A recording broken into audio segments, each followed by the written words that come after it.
In this video we're going to show you how to assemble the ONE ATV PX1S. We recommend using your own toolkit containing hex keys, spanners and sockets for this build, even though a small toolkit is included. We also recommend using thread lock on all visible threads to ensure nothing comes loose whilst using the product. When you receive your item, it will arrive in a cardboard box. You will need to remove the banding with a pair of sharp scissors or a knife. In the box will be a smaller cardboard box that contains accessories, the body itself and other parts that will be loose within the box. Let's do a quick check of the parts before we begin the assembly. The rear carrier, the 2-stroke mixing bottle, the outer chain guard, the basic toolkit, handlebar fixings, rear carrier fixings, the fuel breather hose, the inner chain guard, the rear reflector, the cable ties, the rear wheels, and finally the front ball bar. First, start by placing the body of the vehicle on a flat, level and stable surface, and begin by removing all visible packaging, including the film on the exhaust and air filter. Push the handlebars forward, being careful of the brake and throttle cables. First, find one of the handlebar stems with the flat bottom and the relative nut and bolt that corresponds to this. Place the flat edge of the stem onto the handlebar mounting plate.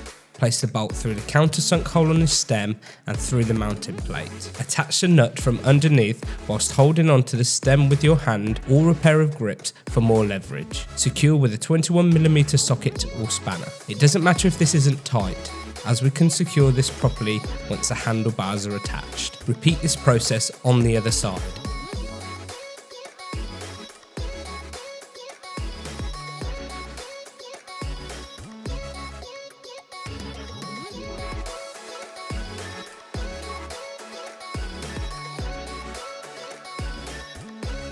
Place the top of the stem over the knurl pattern on the handlebars. The knurling helps to stop the handlebars from moving in the stem.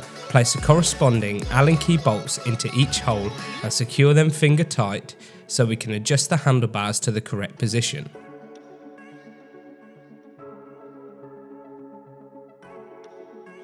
Once you are happy with the positioning of the bars, secure with a 6mm hex or Allen key. Be careful not to over tighten, as this can damage the threads. You can use thread locks on the threads to minimise the chance of the handlebars vibrating loose. Once the handlebars are secure, you can then tighten the stem mounting bolts using a 21mm spanner, holding on to the handlebars for leverage. When you are happy that all the bolts are secure, apply a small amount of thread lock on the visible threads. Next, we need to ensure the brake levers are in the correct position. Undo the 4mm hex Allen key bolt slightly, but do not remove completely. Once happy with the positioning, tighten the 4mm hex Allen key bolt, but do not over tighten, as this can damage the lever. Repeat this process on the other side, ensuring the thumb, throttle lever and brake lever are in a comfortable position for the rider.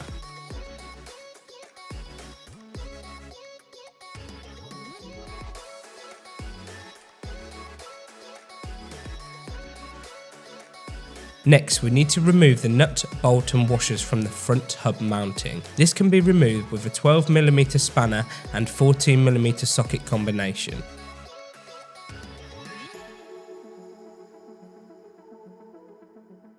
Keep these safe, as we will need to reattach these in the next step.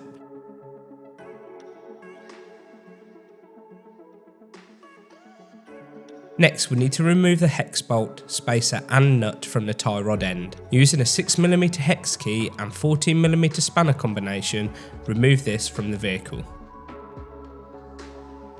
To attach the hub to the vehicle, we recommend carefully placing it on its side, attach the front hub into the steering mountings, ensuring that the caliper and cable is facing towards the front of the vehicle, place a 12mm bolt through the steering mounting holes, place the 2 washers underneath and secure the nut and bolt with a 14mm and 12mm spanner and socket combination. Be careful not to over tighten, as this can crush the bearings. Ensure there is enough free movement for the hub to move side to side with no lateral play. Attach a tie rod end through the relevant hole on the hub using the 6mm hex bolt that was previously removed. Place a spacer underneath and secure with a 14mm nut.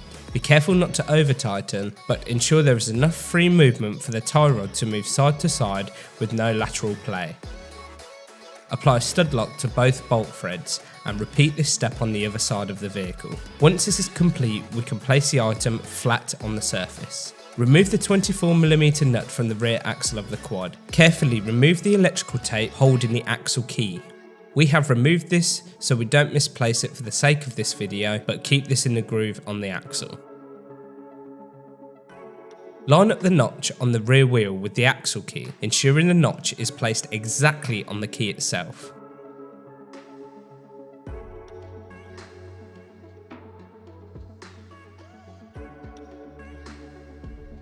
Secure the wheel with the nut that was previously removed using a 24mm socket. Be careful not to over tighten, as this can crush the bearings.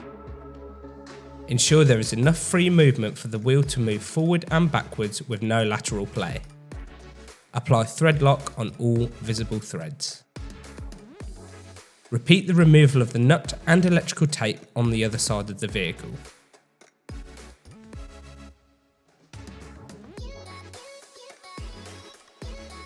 Using a 5mm hex key, remove the chain guard hex bolts from the body of the vehicle.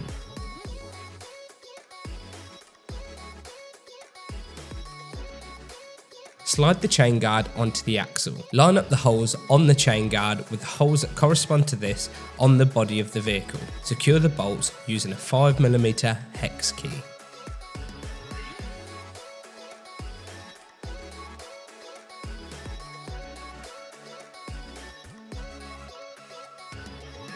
Attach the inner chain guard by sliding this behind the outer guard. Using a Phillips head screwdriver, secure this with the screws provided.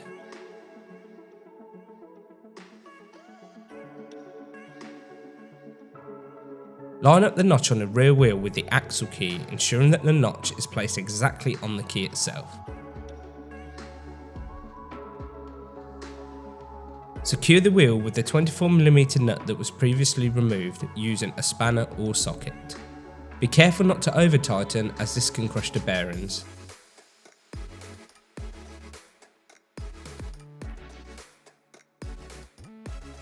Ensure there is enough free movement for the wheel to move forward and backwards with no lateral play. Apply thread lock on the visible threads. To attach the rear carrier, line up the brackets with the lugs on the body of the vehicle. Push the bolts through the bolt holes on the brackets of the carrier and the lugs, and secure the other side with the corresponding nut and finger tighten. Using a 10mm and 12mm socket combination, secure this tightly. We recommend that no one sits on this part of the vehicle. Repeat this on the other side and apply thread lock to all visible threads.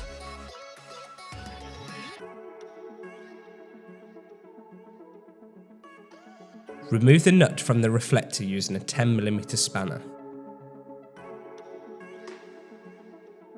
Push the reflector bolt through the mounting of the rear vehicle. Using a 10mm spanner or socket, secure on the other side using a nut that was previously removed. Remove the bolts and nuts from the front bull bar. This will be a combination of a 10mm nut and 5mm hex key bolts.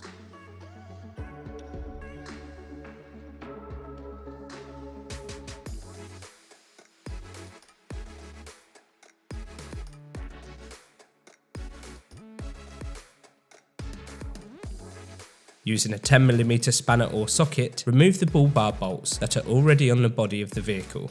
Offer up the bull bar to the front of the vehicle, ensuring all of the holes on it line up with the existing mounting on the body. Using a 10mm socket or spanner, start by securing the bolts on the side of the bull bar. These can be done finger tight to begin with. Using a 5mm hex key, secure the top of the bull bar with the front carriers using the hex bolts that were previously removed. Secure tightly, but be careful not to over tighten, as this can damage the threads. We recommend that no one sits on this part of the vehicle.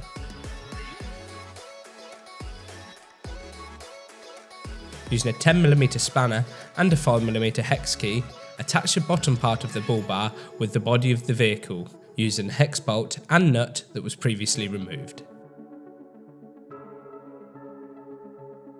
So now that the fundamental parts of the ATV are assembled, we need to go around every nut and bolt on the vehicle and ensure that they are tight and thread locked appropriately to ensure the safety of the rider.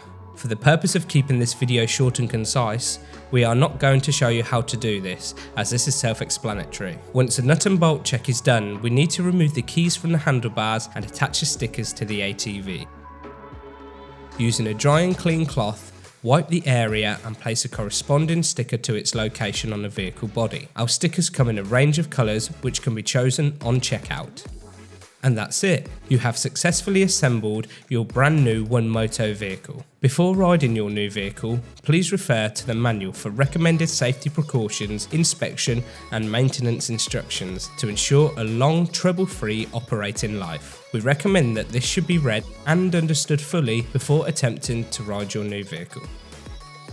Before riding your new OneMoto vehicle, it is crucial that you check the tyres are correctly inflated, the brakes are operating correctly and the fuel is mixed with the correct oil to fuel ratio.